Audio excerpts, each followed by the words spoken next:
ಹೇಳಕ್ಕಾಗೋದಿಲ್ಲ, change ಆದ್ರೂ ಆಗ್ಬೋದು, ಇನ್ನು ನನಗೂ ಗೊತ್ತಿಲ್ಲ ಅವ್ರು ಇರ್ತಾರೆ ಅನ್ನೋದು. ಹಾಗೆ ನಾಳೆ ಇನ್ಯಾರು ಬರ್ಲೇಬೇಕಾ? ಎಲ್ಲ ತುಂಬಾ ಚೆನ್ನಾಗಿ ಮಾತಾಡುವಂದ್ರು. ಒಂದಿಷ್ಟು ಮಾಹಿತಿಗಳನ್ನ ಸಚಿವರ ಕಚೇರಿಗೆ ನೀವು ಕಳಿಸಿದ್ರೆ ಮಕ್ಕಳು ಆನೆಗಳ ಮೇಲೆ ಕೂತ್ಕೊಂಡು ಬರುವಂತದ್ದು ವಿಡಿಯೋಗಳನ್ನ ಕೆಲವರು ಹಾಕ್ತಾ ಇದ್ದೀರಾ. ಅದನ್ನ ಪರಿಸರವಾದ ಅಂತಂದ್ರೆ ಪರಿಸರವಾದಿಗಳಂದ್ರೆ ನಿಮಗೆ ಈ ಒಂದು ಬೀದಿಗೆ ಒಬ್ಬೊಬ್ಬರು ಸಿಗ್ತಾರೆ. ಈ ಹಿಂದೆ ಎಲ್ಲ ಬಿಜೆಪಿ ಸರ್ಕಾರದಲ್ಲಿ 3 ವರ್ಷದಲ್ಲಿ ಮೂರು ಸಚಿವರಾಗಿದ್ರು. ಹಿಂದೆ ಗೈಡ್ಲೈನ್ಸ್ ಇತ್ತು, ಹಿಂದೆ ಏನೋ ಇತ್ತು, ಅದನ್ನ ಯಾಕೆ ಇಂಪ್ಲಿಮೆಂಟ್ ಮಾಡಿಲ್ಲ? ಸ್ನೇಹಿತರೆ, ನಿಮ್ಗೆಲ್ಲ ಗೊತ್ತಿರ್ಬೋದು, ದುಬಾರೆಯಲ್ಲಿ ಕಂಜನ್ ಮತ್ತೆ ಮಾರ್ತಾಂಡ ಆನೆ ಗಲಾಟೆಯ ನಂತರ ಸಾಕಷ್ಟು ಬೆಳವಣಿಗೆಗಳು ಆಗಿದ್ದಾವೆ. ಅದರಲ್ಲಿ ಬಹಳ ಮುಖ್ಯವಾಗಿ ಕಂಜನ್ ಆನೆಗೆ ದಸರಾ ಹಬ್ಬದಲ್ಲಿ ಪಾರ್ಟಿಸಿಪೇಷನ್ ಮಾಡೋದಕ್ಕೆ ನಿರಾಕರಣೆಯು ಸೇರಿ ಅರಣ್ಯ ಸಚಿವ ಈಶ್ವರ್ ಬಿ ಖಂಡ್ರೆ ಅವರ ಆದೇಶದಲ್ಲಿ ಕಂಜನ್ನನ್ನ ಈ ಬಾರಿ ದಸರಾಕ್ಕೆ ನಿಯೋಜನೆ ಮಾಡಬಾರದು. ಕಾರಣ ಆತನ ಈ ತರ ಇನ್ಸಿಡೆಂಟ್ಗಳು ಮೇಲೆ ಆತನಿಗೆ ಸಂಬಂಧಿಸಿದ ಹಾಗೆ ಬರ್ತಾ ಇರೋದು. ಧನಂಜಯ ಆನೆ ಜೊತೆಗೆ ಇರಬಹುದು, ಅದರ ಹಿಂದಿನ ಕೆಲವು ಸಣ್ಣ ಪುಟ್ಟ ಘಟನೆಗಳು, ಮತ್ತೆ ಇದೇ ದುಬಾರೆ ಕ್ಯಾಂಪ್ನಲ್ಲೇ ಆಗಿರುವಂಥದ್ದು, ಮತ್ತೆ ಬಿಹೇವಿಯರ್ ಆಧಾರದ ಮೇಲೆ ಹೇಳ್ತಿದ್ದಾರೆ. ಮತ್ತೆ ಜೊತೆಗೆ ನಮ್ಮ ಸ್ನೇಹಿತರು ಸಾಕಷ್ಟು ಜನ ಅದರ ಆನೆಗೆ ಆ ಥರದ ಬಿಹೇವಿಯರ್ ಇರಲಿಲ್ಲ. ಹಿಂದೆ ಧನಂಜಯ ಏನೋ ಆನೆ ಜೊತೆಗೆ ಆದಾಗ ಕೂಡ ಧನಂಜಯಗೆ ಸಮಸ್ಯೆ ಆಗಿ ಇಂದ ಅದು ಆ ಥರ ಮಾಡಿದ್ದು. ಈಗೆಲ್ಲ ಅಭಿಮಾನಿಗಳೆಲ್ಲ ಮಾಡ್ತಿದ್ದಾರೆ. ಆದರೆ ಸಚಿವರಾಗಿ ಒಂದು ಜವಾಬ್ದಾರಿಯುತ ಸ್ಥಾನದಲ್ಲಿರುವಾಗ ಆನೆಯನ್ನ ಈ ಥರ ಬಳಸುವಂಥದ್ದು ಎಮೋಷ್ನಲ್ ಆಗಿ ಅದನ್ನ ನೋಡೋದಕ್ಕೆ ಆಗೋದಿಲ್ಲ. ಜೊತೆಗೆ ಎಲ್ಲದನ್ನು ಕೂಡ ಅರ್ಥ ಮಾಡ್ಕೋಬೇಕು. ಮತ್ತೆ ನಮ್ಮ ಆನೆಯ ಪ್ರೇಮಿಗಳು ಏನಿದ್ದಾರೆ ಅವರುಗಳಿಗೆ ಸ್ಪಂದಿಸಿ ಸಾಕಷ್ಟು ಕೆಲಸಗಳನ್ನ ಮಾಡಿದ್ದಾರೆ. ನಿಮ್ಮ ಗಜೇಂದ್ರ ಆನೆಯ ಒಂದು ವರ್ಗಾವಣೆ ಇರ್ಬೋದು, ಅವುಗಳನ್ನೆಲ್ಲ ಮಾಡಿದ್ದಾರೆ ಸಚಿವರು. ಹೀಗೆ ಅಂತ ಹೇಳಕ್ಕಾಗೋದಿಲ್ಲ. ಮತ್ತೆ ಒಂದು 3-4 ತಿಂಗಳು ಇದೆ, ಅದನ್ನ ವೆಯ್ಟ್ ಮಾಡಿದ್ಮೇಲೆ ಏನಾಗುತ್ತೆ ಅಂತ ನೋಡೋಣ. ಆ ತನಕ ನಾವು ತಕ್ಷಣಕ್ಕೆ ಡಿಸಿಷನ್ ಬರೋದು ಅನಿವಾರ್ಯ ಇಲ್ಲ. ಮತ್ತೆ ಸಚಿವರು ಕೇಳ್ತಾ ಇರ್ತಾರೆ, ಸಚಿವರು ತರ ಕೇಳದೆ ಇರುವಂತ ಸಚಿವರು ಏನಲ್ಲ.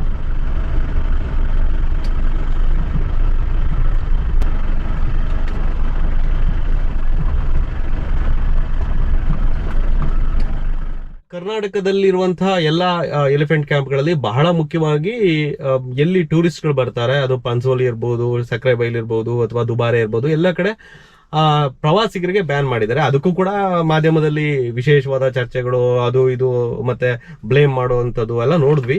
ಒಂದು ಕ್ಲಾರಿಫಿಕೇಶನ್ ಏನು ಅಂದ್ರೆ, ಅರಣ್ಯ ಸಚಿವ ಈಶ್ವರ್ ಬಿ ಖಂಡ್ರೆ ಅವರು ಈ ಆದೇಶವನ್ನ ಮಾಡಿದ್ದಲ್ಲ. ಅವರು ಈ ತರ SOP ಅಥವಾ ಗೈಡ್ಲೈನ್ಸ್ ಏನಿದೆಯೋ ಅದನ್ನ ಪರಿಪಾಲನೆ ಮಾಡಬೇಕು. ಅದಕ್ಕೆ ಇಲ್ಲದೆ ಇದ್ರೆ ಅದೊಂದು ಗೈಡ್ಲೈನ್ಸ್ ಮಾಡಿಬಿಟ್ಟು ಅದನ್ನ ಇಂಪ್ಲಿಮೆಂಟ್ ಮಾಡಬೇಕು ಅಂತ ಅಧಿಕಾರಿಗಳಿಗೆ ಸೂಚನೆ ಮಾಡಿರೋದ್ರಿಂದ ತಕ್ಷಣಕ್ಕೆ ಹೊಸ ನಿಯಮಗಳು ಅಲ್ಲಿ ಇಂಪ್ಲಿಮೆಂಟ್ ಆಗೋ ತನಕ ಅದನ್ನ ಅವರು ಬಂದ್ ಮಾಡಿದ್ದಾರೆ. ಅಂದ್ರೆ ಇನ್ನು ಏನಾದ್ರು ಸ್ವಲ್ಪ ಜನರು ಹೋಗದೆ ಇರೋ ಹಾಗೆ ಬ್ಯಾರಿಕೇಡ್ನ ಹಾಕ್ಬಿಟ್ಟು ಅಥವಾ ಬೇಲಿ ವ್ಯವಸ್ಥೆಗಳನ್ನ ಮಾಡಿಬಿಟ್ಟು, ಈಗಾಗಲೇ 100 ಅಡಿಗಿಂತನೂ ದೂರ ಆನೆಗಳಕ್ಕಿಂತ ದೂರ ಇರಬೇಕು ಅಂತ ಹೇಳಿದಕ್ಕಾಗಿ ನಮ್ಮ ಸಕ್ರೆಬೈಲಲ್ಲಿ ನೋಡ್ಬೋದು, ದುಬಾರಿಯಲ್ಲಿ ನೋಡ್ಬೋದು, ತುಂಗಾ ನದಿ ತೀರದಲ್ಲಿರುವಂತಹ ಸಕ್ರೆಬೈಲಲ್ಲಿ ಆನೆಗಳನ್ನ ದೂರದಿಂದನೇ ನೋಡ್ತಿರುವಂತಹ ವಿಡಿಯೋಗಳನ್ನ ಕೂಡ ನೀವು ಮಾಧ್ಯಮಗಳಲ್ಲಿ ನೋಡಿರ್ತೀರಾ. ಹಾಗಾಗಿ ಒಂದು ಸ್ವಲ್ಪ ಬದಲಾವಣೆಗಳ ಒಂದು ಪೀರಿಯಡ್ ಇದು. ಹಾಗಾಗಿ ಬದಲಾವಣೆಗಳಾಗ್ತಾ ಇದೆ. ಹಿಂದೆ ಗೈಡ್ಲೈನ್ಸ್ ಇತ್ತು, ಹಿಂದೆ ಏನೋ ಇತ್ತು, ಅದನ್ನ ಯಾಕೆ ಇಂಪ್ಲಿಮೆಂಟ್ ಮಾಡಿಲ್ಲ? ಈ ಪತ್ರಿಕೆಗಳೆಲ್ಲ ಬರಿತಾ ಇದ್ದಾರೆ. ಗೊತ್ತಿಲ್ಲ ಹಿಂದಿನ ಸಚಿವರುಗಳು ಏನೇನ್ ಮಾಡಿದ್ರು, ನೀವೇ ಕೇಳಬೇಕು. ಈ ಹಿಂದೆ ಎಲ್ಲ ಬಿಜೆಪಿ ಸರ್ಕಾರದಲ್ಲಿ 3 ವರ್ಷದಲ್ಲಿ ಮೂರು ಸಚಿವರಾಗಿದ್ರು. ಈ ತರದೆಲ್ಲ ದೊಡ್ಡ ದುರಂತಗಳಿಗೆ ಸಾಕ್ಷಿಯಾಗಿದ್ದೀವಿ. ಎಷ್ಟೋ ಪರಿಸರವಾದಿಗಳು ಕೂಡ ಈ ಸಚಿವರು ಕಂಡ್ರೆ ಸ್ವಲ್ಪ ಆಗೋದಿಲ್ಲ. ಯಾಕಂದ್ರೆ ಇವರು ಏನಾದ್ರು ಒಂದಿಷ್ಟು ಆ ಫೈಲು ಈ ಫೈಲು ಅದು ಇದು ಅಂತ ಹೇಳ್ಬಿಟ್ಟು ಅವ್ರ ಆಫೀಸಿಗೆ ಹೋಗೋದು ಸ್ವಲ್ಪ ಕಡಿಮೆ ಆಗಿ ಹೋಗಿದೆ. ಪರಿಸರವಾದ ಅಂತಂದ್ರೆ ಪರಿಸರವಾದಿಗಳಂದ್ರೆ ನಿಮಗೆ ಈ ಒಂದು ಬೀದಿಗೆ ಒಬ್ಬೊಬ್ಬರು ಸಿಗ್ತಾರೆ. ಗಿಡ ಹಾಕ್ತೀನಿ ಅಂತಾರೆ, ಇನ್ಯಾವುದೋ ಅಬ್ಜೆಕ್ಷನ್ ಹಾಕ್ತೀನಿ ಅಂತಾರೆ, ಕೂಗಾಡ್ತಾರೆ. ನಮಗೆ ಅದ್ರ ಬಗ್ಗೆ ತಲೆನೂ ಕೆಡಿಸ್ಕೊಳ್ಳೋದಿಲ್ಲ. ಏನು ಅಂತಂದ್ರೆ ಈಗ ಒಂದು 20-30 ವರ್ಷ ಕನ್ಸ್ಟ್ರಕ್ಟಿವ್ ಆಗಿ ನೋಡಿ ತುಂಬಾ ಜನ ವ್ಲಾಗರ್ಸ್ ಗಳು ಕೂಡ ಮಾತಾಡ್ತಾರೆ. ಏನು ಕಂಜನ್ ಆನೆಯನ್ನ ಯಾಕೆ ದಸರಾಗೆ ನೀವು ಕಳಿಸೋದಿಲ್ಲ, ಹಂಗೆ ಮತ್ತೆ ಸಚಿವರಿಗೆ ತಲೆ ಸರಿ ಇಲ್ಲ, ಹಂಗೆ ಹಿಂಗೆ ಎಲ್ಲ ಮಾತಾಡ್ತಾರೆ. ನಾನು ಹೇಳಿದ್ದು, ಯಾರೇ ತಲೆ ಸರಿ ಇರುವಂತವ್ರು ಅಥವಾ ಎಲ್ಲ ತುಂಬಾ ಚೆನ್ನಾಗಿ ಮಾತಾಡುವಂತರು ಒಂದಿಷ್ಟು ಮಾಹಿತಿಗಳನ್ನ ಸಚಿವರ ಕಚೇರಿಗೆ ನೀವು ಕಳಿಸಿದ್ರೆ ಅದಂತೂ ಇಂಪ್ಲಿಮೆಂಟೇಷನ್ ಆಗ್ತದೆ. ನೀವು ಕನ್ಸ್ಟ್ರಕ್ಟಿವ್ ಆಗಿ ಹೇಳಬೇಕು. ನಮ್ಮ ಸ್ನೇಹಿತರು ಕೆಲವರು ಹೇಳಿದ್ರು, ದುಬಾರೆ ಘಟನೆ ಆದ್ಮೇಲೆ ಚಿಕ್ಕ ಮಕ್ಕಳನ್ನ ಈಗ ಆನೆಗಳ ಮೇಲೆ ಕೂರಿಸ್ತಾರೆ. ಬಹಳ ಮುಖ್ಯವಾಗಿ ನಾ ಕೆಲವು ವಿಡಿಯೋಗಳು ನೋಡಿದೆ, ಮಹೇಂದ್ರ ಆನೆ ಇರ್ಬೋದು ಅಥವಾ ಇದರಲ್ಲಿ ಒಂದು ಸ್ವಲ್ಪ ಅಂದ್ರೆ ಏಜ್ ಆಗದೆ ಇರುವಂತಹ ಮಕ್ಕಳನ್ನ ಕೂರಿಸ್ತಾರೆ ಅಂತ. ನಾನು ಮೊನ್ನೆ ಕೊಪ್ಪ ಎಸ್ಟೇಟಿಗೆ ಹೋದಾಗ್ಲೂ ಕೂಡ ಒಬ್ಬ ಅದೇ ಮಹೇಂದ್ರ ಆನೆ ಹುಡುಗನ ನೋಡ್ತಿದ್ದೆ. ಬಟ್ ಅದೇ ಅಂತ ಅಲ್ಲ, ಈ ದುಬಾರಿಯಲ್ಲೂ ಹೇಳ್ತಾರೆ ಈ ತರ ಮಾವುತರ ಕಾವಾಡಿಗಳ ಮಕ್ಕಳುಗಳು ಬರ್ತಾರೆ, ಅವರೆಲ್ಲ ಏಜ್ ತುಂಬಾ ಕಡಿಮೆ ಇರುತ್ತೆ, ಅವ್ರು ಸ್ಕೂಲಿಗೆ ಹೋಗ್ತಾ ಇಲ್ಲ, ಅವರೆಲ್ಲ ಬಂದು ಆನೆಯಲ್ಲಿ ಕೂರ್ತಾರೆ. ಮತ್ತೆ ಮೊನ್ನೆ ಯಾರು ಆನೆ ಮೇಲೆ ಇದ್ರು ನಂಗೂ ಗೊತ್ತಿಲ್ಲ, ಕಂಜನ್ ಆನೆ ಮೇಲೆ ಅಥವಾ ನಮ್ಮ ಮೃತಪಟ್ಟಿರುವಂತ ಮಾರ್ತಾಂಡ ಆದ್ಮೇಲೆ ಸಾಕಷ್ಟು ಆನೆಗಳನ್ನ ಆನೆಗಳನ್ನ ಸ್ವಲ್ಪ ಬೇರೆ ಬೇರೆ ತರದ ಸೊಪ್ಪು ಅದು ಇದು ಅಂತ ಹೇಳಿ, ಅಂದ್ರೆ ಏನೋ ಸ್ವಲ್ಪ ಅಗ್ರೆಸಿವ್ ಇರೋಂಗೆ ಅನಿಮಲ್ ಬರೋಂಗೆ ಏನೋ ಮಾಡ್ತಾರೆ ಅಂತ ಹೇಳ್ಬಿಟ್ಟು ಈ ತರದೆಲ್ಲ ಸಾಕಷ್ಟು ಜನ ಹೇಳ್ತಾ ಇರ್ತಾರೆ. ನಮಗೆ ಪ್ರೂಫ್ ಬೇಕು, ಮತ್ತೆ ಅದ್ರ ಬ್ಲೇಮ್ ಮಾಡೋದಾದ್ರೆ ನಮಗೆಲ್ಲ ಬೇಕು. ಬಟ್ ಇದಂತೂ ವಿಸಿಬಲ್ ಏನು ಅಂತಂದ್ರೆ ಮಕ್ಕಳು ಆನೆಗಳ ಮೇಲೆ ಕೂತ್ಕೊಂಡು ಬರುವಂತದ್ದು ವಿಡಿಯೋಗಳನ್ನ ಕೆಲವರು ಹಾಕ್ತಾ ಇದೀರಾ, ಅದನ್ನ ನೋಡ್ತಾ ಇದೀವಿ. ಅದಕ್ಕೆ ನಮ್ಮ ಸಚಿವರಿಗೆ ನಾವು ರಿಕ್ವೆಸ್ಟ್ ಮಾಡ್ಕೊಂಡಿದೀವಿ, ನಮ್ಮ ಪರಿಸರಾಸಕ್ತರು ಅಥವಾ ಆನೆ ಪ್ರೇಮಿಗಳು ಅವರುಗಳ ಒಂದು ಮನವಿಯನ್ನ ನಾವು ಕೂಡ ನಮ್ಮ ಮೂಲಕನೂ ಕೂಡ ನಮ್ಮ ಅರಣ್ಯ ಸಚಿವರ ಕಾರ್ಯಾಲಯಕ್ಕೆ ನಾವು ರಿಕ್ವೆಸ್ಟ್ ಮಾಡ್ಕೊಂಡಿದೀವಿ, ಅದನ್ನ ವೆರಿಫೈ ಮಾಡಬೇಕು ಅಂತ ಹೇಳ್ಬಿಟ್ಟು. ಯಾಕಂದ್ರೆ ಅದು ಸೀರಿಯಸ್ ಕೇಸ್ ಕೂಡ ಆಗುತ್ತೆ. ಯಾಕಂದ್ರೆ ಮಕ್ಕಳದ್ದು ಎಲ್ಲೂ ಮಾಡೋಂಗಿಲ್ಲ. ನೀವು ನನ್ನ ಪರಂಪರಾಗತವಾಗಿ ನಾನು ಆನೆಗಳನ್ನ ಇದನ್ನ ಮಾಡ್ತೀನಿ, ಹಾಗೆ ಹೀಗೆ ಅಲ್ಲಿ ಕೂರಿಸ್ತೀನಿ, ಆಗೋದಿಲ್ಲ. ಅದು ಕೂಡ ತಪ್ಪಾಗುತ್ತೆ. ಕಾನೂನುಗಳಲ್ಲಿ ಯಾವುದರದ್ದು ಅವಕಾಶ ಇಲ್ಲ. ನನಗೆ ಅದೇ ನಾನು ಹೇಳಿದ್ನಲ್ಲ, ಯಾರೋ ಉತ್ತರ ನಾನು ನೋಡಿದೆ ಅಂತೆ, ಟ್ರೆಡಿಷನಲ್ ಅದು ಈ ತರ ವರ್ಗಾವಣೆ ಆಗಬೇಕು ಅವರು, ಹಾಗಾಗಿ ಅದನ್ನ ಟ್ರೈನ್ ಮಾಡ್ತಿರ್ತಾರೆ, ಹಾಗೆ ಈಗ ಹಂಗೆ ಅದು ಯಾವುದು ಕೂಡ ನಮಗೆ ಗೋಚರ ಆಗುವ ಹಾಗೆ ಯಾವ್ದಾದ್ರು ತಪ್ಪುಗಳು ಕಂಡ್ರೆ ಅವುಗಳಿಗೆ ಸೀರಿಯಸ್ಲಿ ಕಾನೂನುಗಳು ಅಪ್ಲೈ ಆಗ್ತವೆ. ಹಾಗಾಗಿ ಇವುಗಳನ್ನ ಮಾಡಬಾರ್ದು ಮತ್ತೆ ಕಾಣಬಾರ್ದು, ಅದೆರಡೂ ಆಗ್ಬೇಕು.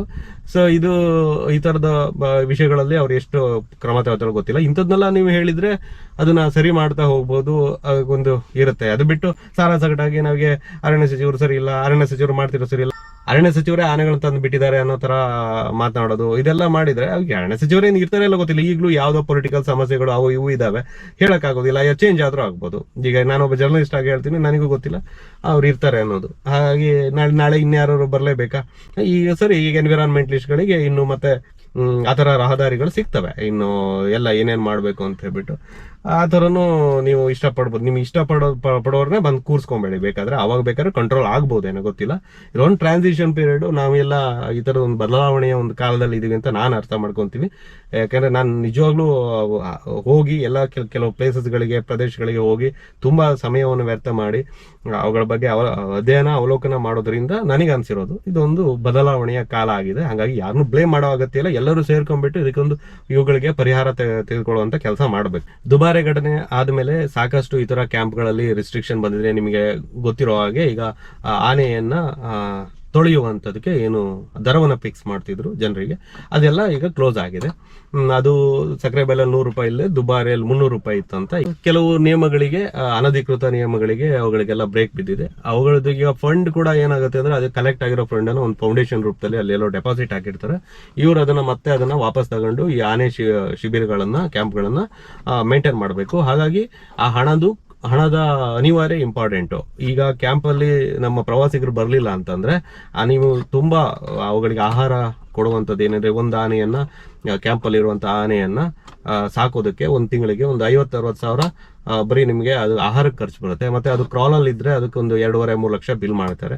ಇಷ್ಟೆಲ್ಲ ಹಣವನ್ನ ನಾವು ಕಲೆಕ್ಟ್ ಮಾಡ್ಬೇಕಾಗಿರೋದು ಇದೇ ನಮ್ಮ ಪ್ರವಾಸಿಗರ ಹಣದಿಂದ. ಇದೆಲ್ಲ ಅಂದ್ರೆ ಬೇರೆ ಬೇರೆ ಕಡೆ ಬೇರೆ ತರ ಇರ್ಬೋದೇನೋ, ಸಕ್ಕರೆಬೈಲಿಗೆ ಅನ್ವಯಿಸಿಕೊಂಡು ನಾನು ಹೇಳ್ತಿರೋದು. ಈಗಾಗಲೇ ಒಂದು 2.5-3 ಲಕ್ಷ ಜನ ಪ್ರತಿ ವರ್ಷ ಬರ್ತಾರೆ. ನೀವೇ ಯೋಚನೆ ಮಾಡಿ, 100-150 ರೂಪಾಯಿ ಟಿಕೆಟ್ ಇದ್ರೆ ಎಷ್ಟು ಅಮೌಂಟ್ ಕಲೆಕ್ಷನ್ ಆಗುತ್ತೆ. ಒಂದೊಂದ್ಸಲ ವೀಕೆಂಡ್ ಅಲ್ಲಿ 2.5-3 ಸಾವಿರ ಜನ ಎಲ್ಲ ಆಗ್ಬಿಡ್ತಾರೆ. ಹಬ್ಬದ ದಿನಗಳಲ್ಲಿ 3-3.5 ಸಾವಿರ ಹೋಗ್ತಾರೆ. ದುಬಾರಿ ಒಂದು ಇನ್ಸಿಡೆಂಟ್. ಕೆಲವೊಬ್ರು ಹೇಳ್ತಾರೆ ಇಲ್ಲ ನಿಮಗೆ ಸಾವಾದ್ಮೇಲೆ ಸುಧಾರಣೆ ಆಗ್ಬೇಕಂತ. ಹಂಗೇನಿಲ್ಲ. ಯಾಕಂದ್ರೆ ಎಲ್ಲದೂ ಕೂಡ ಈಗ ಸರಿಯಾಗಿ ನಾವು ಅರ್ಥ ಮಾಡ್ಕೋತಿದೀವಿ. ಈಗ ಪರಿಸರವನ್ನ, ಅವುಗಳ ಘಟನೆಗಳು ಕೂಡ ನಮಗೆ ರಾಚಿಸ್ತಿದಾವೆ, ನಮ್ಮ ಕಣ್ಣಿಗೆ ಕಾಣ್ತಿದಾವೆ ಅಂತ ಹೇಳ್ಬಿಟ್ಟು ನಾವು ಅರ್ಥ ಮಾಡ್ಕೋಬೇಕು.